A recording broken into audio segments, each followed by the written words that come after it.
Dan just highlighted some of the issues we've seen in CrowdStrike, cybersecurity firm, pointing to some numbers here that really shows how quickly this has escalated, saying that more than 1,000 big game hunting incidents have been reported so far, with roughly 46 and a half targeted ransomware events per week.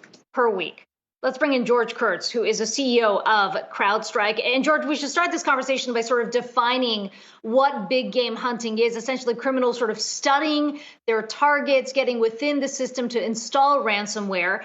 I mean, that seems to really point to what happened in the case of Kaseya, but sort of how we've seen the threat elevated and then evolve increasingly from week to week. Sure. Well, we've talked about it for some time. Big game hunting essentially has created an amazing industry to make money for the bad guys. And they've taken a lot of techniques from the nation state actors in terms of planning out, getting into an organization, being stealthy, and then activating their malware. If you contrast that to just a few years ago, where it was spray and pray, you get an email, you'd click on it, your computer might get infected, and they would charge you $300 in Bitcoin. Now it's much more planned out. It looks like a nation state attack. As Dan mentioned, they will steal data. Even if you don't pay the ransomware, they'll dump the data on the internet, but they'll activate the ransomware all at one time to inflict maximum damage into those organizations.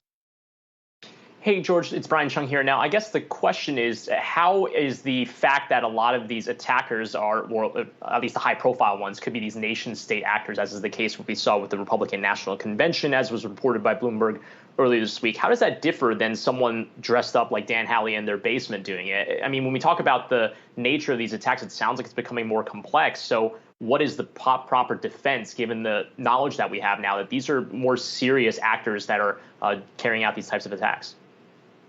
Sure. And we take at CrowdStrike an adversary-focused approach, and we break it down into three areas just to make it easy to talk about. One is nation state, which is the most sophisticated threat actors out there. Typically, they want to remain stealthy, they want to have access to a system, and they don't want to get caught. Then you move down in the hierarchy and you have e-crime. And e-criminals, by their definition, they have to get in, they have to do something, and they need to get money out of you. So we see them much more, and we hear about them much more in the news than we do in the nation states that remain hidden. And then you have hacktivism, which we'll put that aside for a moment, but essentially it's focused on a cause, defacement of websites, things of that nature. And what we've seen at CrowdStrike, as you talked about in the leading piece here, is the massive increase in ransomware, almost 50 ransomware attacks per week, targeted ransomware attacks. And that is only getting worse because the money is available to the cyber criminals, and there's very little risk to them getting caught.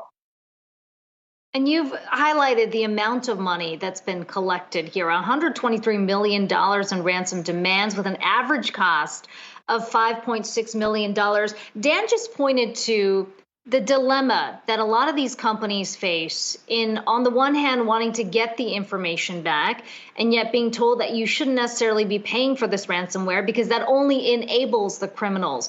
How do you think they should be thinking about it? It's at a time when it's becoming so prevalent. Well, I've got to tell you, it's a hot topic at the board, right? And most boards right now. I've done a lot of calls with audit committee chairs talking about this and just trying to understand. They're trying to understand what they should do, how they should do it. What are the rules of engagement? And really what I tell them is it is a risk-based decision. You have to look at the facts. There isn't a clear-cut answer. Should you pay? Should you not pay?